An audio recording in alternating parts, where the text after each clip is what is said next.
As a brand strategist, Mike said, assists fledgling restaurants such as Tava to establish and grow their brand in the market. A former restaurant owner himself, said, believes there are specific fundamentals to keep in mind when starting up and growing a business. So, as we've heard, the advice often to people who want to start a restaurant is don't do it. What do you say? Well, let's move from chapter 1, which was don't, to chapter 2 with what do I do now.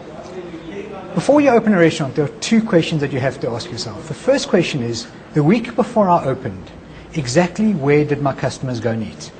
And the second question you have to ask yourself is, the week after I opened, why are they going to come back to me?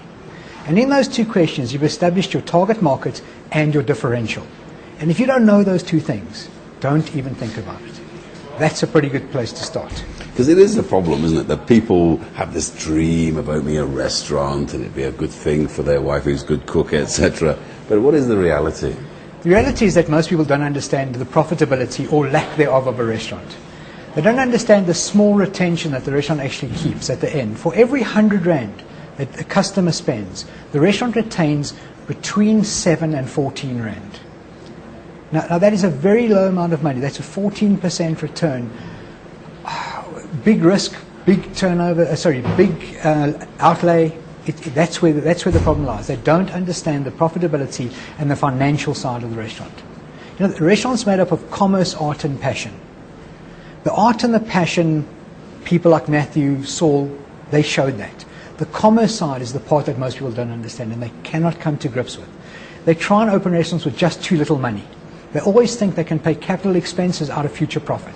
If you don't have the money up front or you haven't geared for it, don't do it. But surely isn't it better to be just a narrow-eyed businessman concentrating on making money rather than making beautiful food if you want to be successful? It's a combination of all of that. If you're going to concentrate and chase the buck, you're not going to have the customers. You're not going to please them. You're going to miss out on that commerce. So you're not going to miss out on the art and the passion side of it. And customers will pick that up quickly. You can quickly tell which restaurants you've walked into and they're just geared to make money from you. There's an old expression, you can shear a sheep many times, you can skin it only once. It's about being able to shear customers, and it's a strange expression to use, but that's what it's about. We want returning customers coming back over and over again. And that requires more than just expensive dishes at a big price. And talking about prices, how does it work? How do you structure it with your profits and your turnover? Okay, effectively, you'll take your item, the plate cost of an item. You'll work it out down to the last cent, including packaging that might go into it, any cooking ingredients that go into it, even the garnish is factored in. Then you'll try and work out that you make roughly 67%. That's what you'd like the dish to cost you, about 33 Rand for every 100 Rand you're going to sell.